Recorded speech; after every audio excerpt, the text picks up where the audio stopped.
Revenir sur le cas du zodiaque, qui est une histoire extrêmement embrouillée. J'en ai parlé, mais je crois que ça n'est pas suffisant.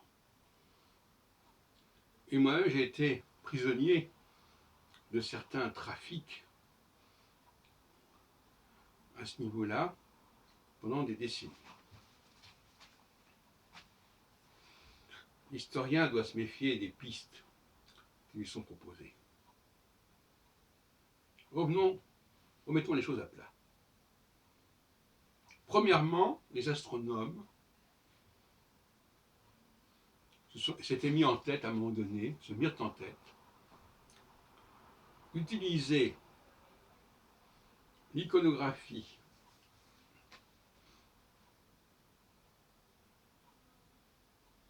des saisons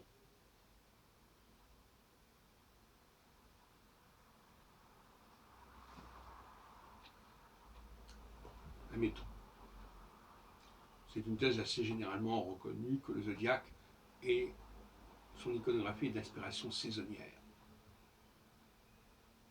Bien que ce soit souvent très mal étayé.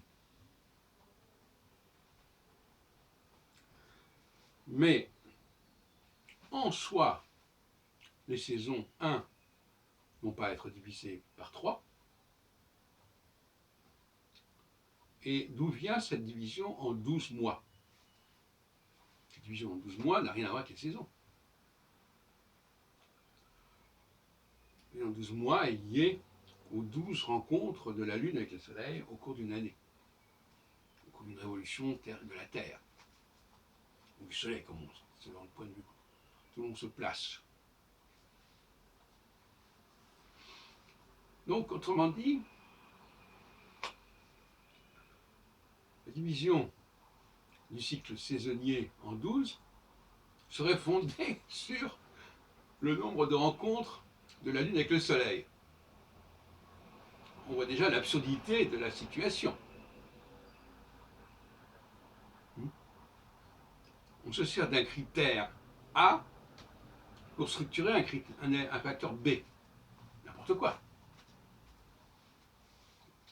Ça, c'est un premier point très important. Et alors, par un tour de passe-passe, les astronomes nous essayent de montrer que ça tient la route, alors que c'est une solution de continuité flagrante. Alors, le deuxième point qu'il faut quand même signaler, c'est que tout ce travail des astronomes pour récupérer une certaine iconographie ne relève pas de l'astronomie au sens scientifique du terme. C'est un métalangage qui permet de se situer. Ce sont des conventions. Pour l'astronome, tous les noms de planètes, tous les noms de secteurs et de divisions de l'écliptique, ça n'a aucune importance. Sauf que les astrologues, eux, ont fini par accorder beaucoup d'importance à cela. C'est comme si je disais, votre fils a tel prénom, donc ça veut dire qu'il a tel psychisme. Ou bien vous êtes né dans telle rue, donc vous êtes comme ceci. Ça devrait être une information complètement aléatoire. Or, force est de constater qu'elle est prise au sérieux jusqu'à un certain point. Mais pas autant qu'on le croit, et pas tout le temps. Aujourd'hui, effectivement, les gens croient qu'il faut partir des signes zodiacaux, que c'est ça qui leur parle. Bélier, taureau, gémeaux, etc. Et ça, c'est une grave erreur. Dans l'astropsychologie, peut tout à fait se passer du symbolisme zodiacal.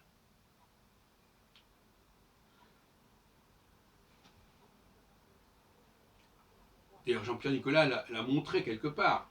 On peut très bien faire abstraction du nom des planètes, du nom des signes, et faire quand même de l'astropsychologie.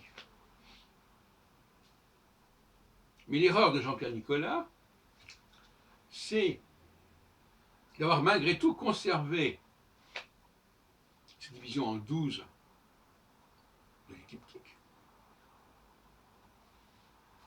qui elle-même, en tant que telle, même pas sur le plan symbolique, qui en tant que telle, en tant que division, était déjà inacceptable. Sauf d'un point de vue purement métalinguistique, d'un point de vue de commodité, de désignation, de localisation. Mais pas plus. Et lui, malheureusement, il a fait les choses à moitié. Il a rejeté le symbolisme, mais il a gardé la structure en 12, et la structure saisonnière. Et par là-dessus le marché, il a évacué les références aux étoiles fixes. Nous ne parlons pas des constellations. Parce que la division en constellations, c'est une chose qui est totalement arbitraire, qui relève qui est victime de la précession des équinoxes, si on veut. Encore que le mot précession des équinoxes renvoie justement au problème du cycle saisonnier, équinoxe solstice. Mais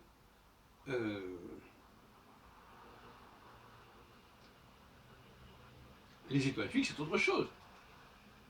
Les étoiles fixes ne sont pas dépendantes de la pression des équinoxes. Je peux très bien dire qu'il y a une conjonction entre Saturne et Antares.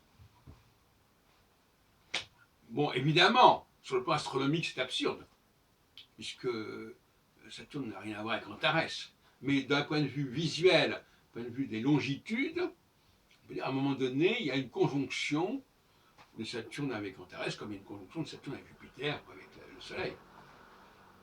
Mais là, on n'est plus déjà dans l'astronomie. Là. On fait de l'astronomie, mais c'est une astronomie off limits, c'est-à-dire en dehors des limites.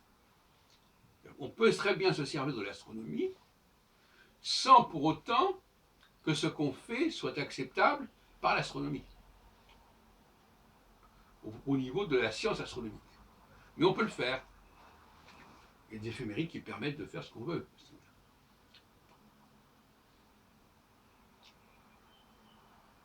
Autrement dit, les rapports planète-étoile sont quelque chose de beaucoup plus solide que la question des 12 signes,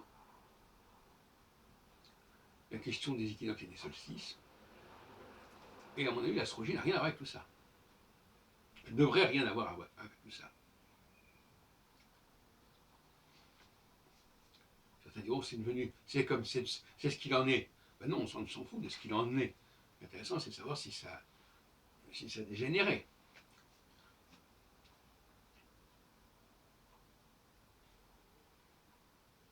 Quand je dis, par exemple, en astrologie horoscopique, que l'ascendant est à tel degré de tel signe, c'est une façon de parler. En réalité, je me fous complètement du signe en question.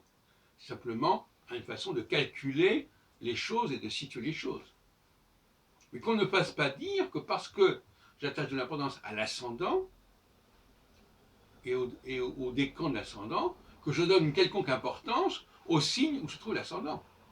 Si ce n'est que c'est un moyen de repérer les aspects entre l'ascendant et les planètes qui passent, etc.